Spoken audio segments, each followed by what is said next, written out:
April 11th, and the Strait of Hormuz is doing what it does best, acting like the world's most expensive choke collar. One narrow lane of water, barely wide enough for the traffic it carries, and somehow every navy on Earth treats it like a live wire. Tankers, patrol craft, escorts, surveillance, everybody moving with that fake calm people use when they know one bad move can turn a routine transit into a headline. That morning, the transit looked ordinary on paper. That is the joke. On paper, everything is always fine right up until it is not. The strait sits between Iran and Oman, a bottleneck where a huge share of the world's seaborne oil still passes, and everybody in uniform knows the math. If this waterway sneezes, global markets catch pneumonia. So when ships move through here, they are not just sailing. They are performing a live stress test for the entire planet. And then the tension started climbing. A vessel moving through the strait on April 11th found itself in the middle of a naval confrontation that had all the charm of a Karen at a gate agent desk and all the danger of a loaded weapon in a crowded room. The details mattered. The distance mattered. The posture mattered. In a place like Hormuz, even a small shift in course can look like a threat, and a threat can become a standoff before anyone has time to finish their coffee. This is the part where the Strait of Hormuz stops being a map feature and turns into a trap. It is only about 21 nautical miles wide at its narrowest point, with shipping lanes that are much tighter still, and that means every ship is boxed in by geography. There is no roomy ocean here, no graceful room to improvise. There is just traffic, radar, and the constant possibility that somebody decides to make a point with steel. The Iranian side has spent years treating this water like a pressure point. Fast boats, patrol craft, coastal missiles, surveillance, the whole asymmetric playbook. Not because they can win a clean fleet battle, but because they do not need to. They only need to make transit feel expensive, risky, and annoying enough that everybody else starts sweating. That is the game. Gaslighting by geography. Relax, the choke point says, while quietly holding a knife behind its back. On April 11th, the routine movement through the strait turned tense fast. Ships were shadowed. Radio traffic sharpened.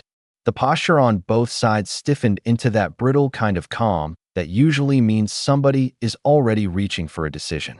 In these waters, nobody gets the luxury of pretending this is just another day at sea. Every bridge crew knows the same ugly truth. The Strait of Hormuz is not a highway. It is a funnel, and funnels are where trouble gets concentrated. The crews involved were not movie heroes. No dramatic slow-motion walk, no sunglasses, no one-liner before the explosion. Just professionals doing the job with the kind of focus that comes from knowing the margin for error is basically zero. The sailors on watch would have been scanning the horizon, checking bearings, watching contacts, listening for the tone in a radio call that tells you whether this is a warning or the opening move. The people on the other side were doing the same thing, only with a different agenda and a lot more attitude.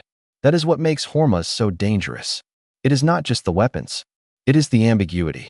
A ship can be escorting, observing, warning, or provoking, and from a distance those can all look the same. One captain's defensive maneuver is another commander's disrespect. One patrol's shadowing is another side's harassment. Everybody claims they are just responding. Everybody says the other side started it. Classic international relations, the reality show nobody asked for.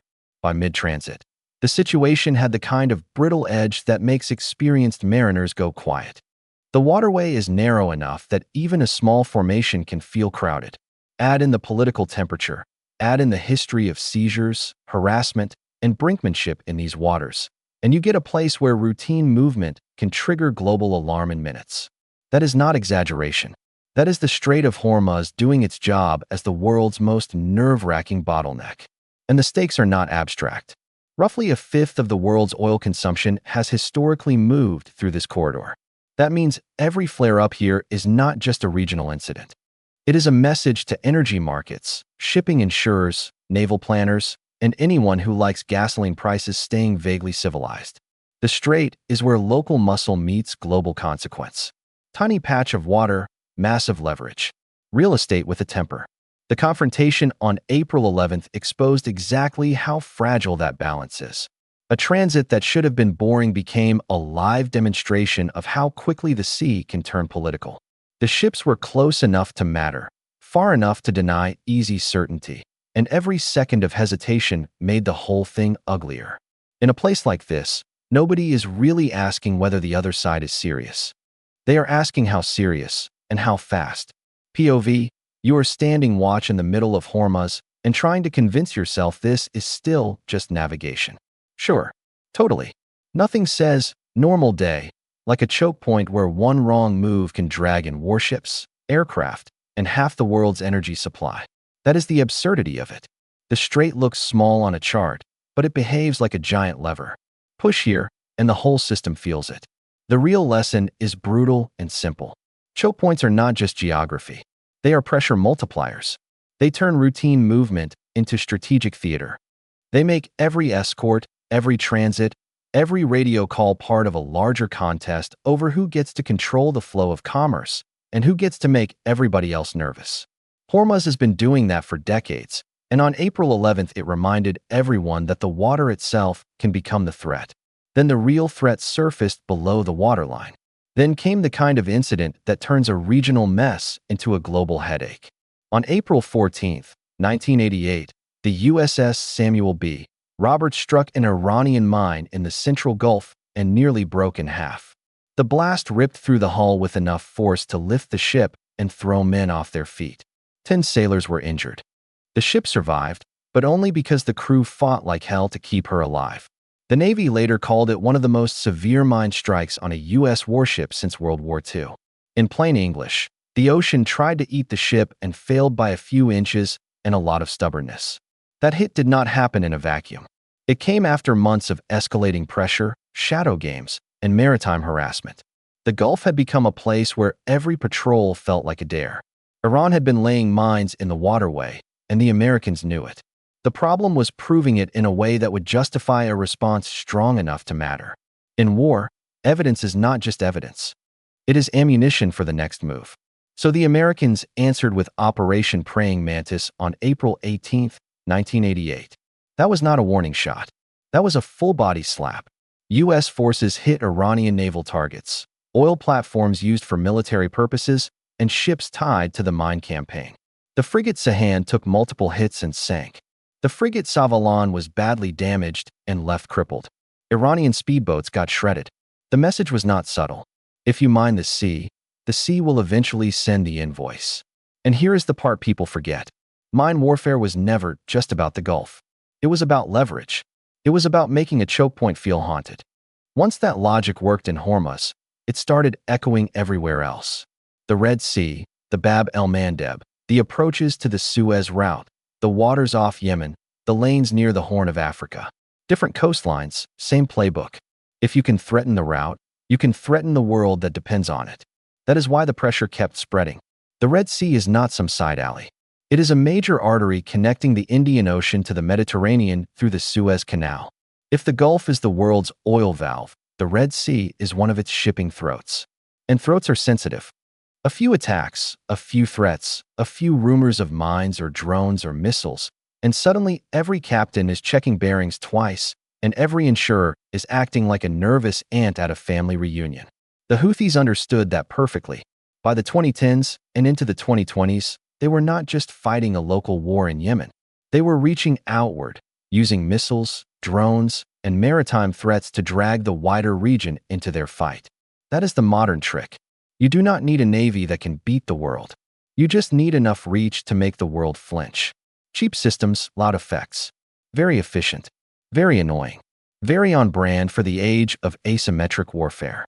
And the radio traffic told the story before the headlines did. Merchant crews heard warnings. Naval escorts heard requests for identification. Coalition ships heard the same old dance of denial and accusation. Everybody was talking, but nobody was really reassuring anybody. Radio pressure is its own kind of battlefield. It is not just what is said. It is how often, how sharply, and how close to the edge the voice sounds. A comm transmission can mean control. A clipped one can mean somebody is already reaching for the trigger. POV, you are on watch in the Red Sea and the radio starts filling up with reports of suspicious craft, possible launches, and unidentified tracks. Great. Love that for you. Nothing says routine transit like a corridor where every blip on the screen might be a drone, a missile, a decoy, or some guy in a skiff pretending he is not part of the problem. The sea becomes a rumor mill with explosives. The instability widened because the region was already overloaded. Yemen was collapsing under war. Iran and Saudi Arabia were locked in a long, ugly contest for influence. The United States was trying to keep shipping lanes open without getting dragged into every local feud with a pulse. Israel was watching the same waters and the same launch patterns with a very different level of patience. And the Gulf states were stuck in the middle, trying to keep commerce moving while the neighborhood kept setting itself on fire. This is where the hidden campaign really shows its teeth. It was never one clean front. It was a chain of connected pressures. A mine thread in one place, a drone strike in another, a radio warning somewhere else, a seizure, a harassment incident, a missile launch, a retaliatory patrol. Each event looked local if you stared at it alone. Put them together, and you saw the shape of a regional campaign stretching from the Gulf to the Red Sea and beyond. That is the part that makes strategists lose sleep. Not the headline event, the pattern. Because once the pattern is visible, you realize the objective is not always destruction. Sometimes it is uncertainty. Sometimes it is delay. Sometimes it is forcing every shipowner, every commander, every government to ask the same miserable question. Is this the start of something bigger, or just the next round of the same game? The answer, more often than not, was yes. And the costs kept climbing. Mines forced slow sweeps and specialized countermeasures. Drones forced radar crews to stay alert around the clock. Missiles forced ships to maneuver and burn fuel. Radio pressure forced commanders to make decisions with incomplete information. That is how a hidden campaign works. It does not need one giant blow. It just keeps stacking friction until the whole system starts grinding. The old Cold War logic of choke points still applies. Only now the tools are cheaper and the audience is global. A mine in the Gulf can rattle energy markets in Europe. A drone over the Red Sea can reroute cargo bound for Asia. A threat near Yemen can send insurance premiums through the roof. The battlefield is local. The consequences are not. That is the modern trick, and it is a nasty one. By the time Pakistan entered the picture, the pressure had already spread beyond the water. Islamabad was trying to manage its own balancing act, talking to partners, calming tensions, and keeping the diplomatic machinery from seizing up. But talks failed, and the fuse kept burning. By the time the diplomats were still polishing their talking points, the market had already made its own decision. That is the ugly truth about a narrow sea lane in a nervous world. It does not wait for a summit. It does not care about a press release. It just sits there, thin as a knife blade, and dares everybody to blink first. And when the pressure spikes, the first thing to go is confidence. On paper, the shipping route stays open until it does not. In real life, one warning, one seizure, one strike, one rumor of a strike, and the whole machine starts coughing. Tankers slow down. Captains reroute. Insurance rates jump like they just got tossed. Traders in air-conditioned towers thousands of miles away start acting like they personally heard the launch. That is the modern battlefield now. Not just steel and fire. Panic with a spreadsheet. The crisis exposed how fragile deterrence can look when it is tested in public. Every navy in the region had to show up and prove it could do the job. Patrols thickened. Escorts multiplied. Surveillance aircraft kept circling. Warships moved in tighter patterns, trying to look calm, while everybody on board knew calm was a costume. Because once a choke point becomes a stage, every move is a message. Every radar sweep says something. Every missile battery on alert says something louder. And the message was not subtle. If you can threaten one lane, you can force the world to pay attention. If you can force attention, you can force costs. If you can force costs, you can shape behavior without ever conquering a mile of territory. That is the whole scam, and it is a nasty one. You do not need to sink the fleet. You just need to make every shipowner, every insurer, every government ask whether the next transit is worth the headache. That is how a narrow corridor becomes a global lever. POV, you are the energy trader watching crude spike on a screen while some analyst tries to sound calm and says the situation is being monitored. Sure, monitored. Like a Karen watching a toddler with scissors. The market is not stupid. It knows when a route is under stress. It knows when supply is being squeezed by fear instead of barrels. And once that fear gets priced in, it spreads faster than the actual ships can move. That is why one sea lane can shake energy markets in real time. Not because every barrel stops flowing, because the possibility that it might stop is enough. Futures react. Freight reacts. Insurance reacts. Governments react. The whole chain starts vibrating. A threat in one corridor can ripple into fuel prices, shipping schedules, and emergency planning on the other side of the planet. The battlefield stays local. The bill goes global. And the deterrence test was not just about ships. It was about whether the major powers could still impose order without stumbling into a wider war. That is the part everybody pretends is simple until they are the ones holding the radio. You want freedom of navigation. You want escalation control. You want to avoid a regional firestorm. Great. Love that for you. Now do all three while hostile actors keep probing for weakness, and every response risks becoming the next headline. This is where the whole thing gets very 2020s, very fast. The old idea of a choke point was geography. A strait, a canal, a harbor mouth. Now it is geography plus drones, missiles, mines, cyber pressure, and media warfare all stacked together like a bad joke with a defense budget. One lane can still rattle the world because the lane is no longer just water. It is sensors, satellites, insurance, politics, and nerves.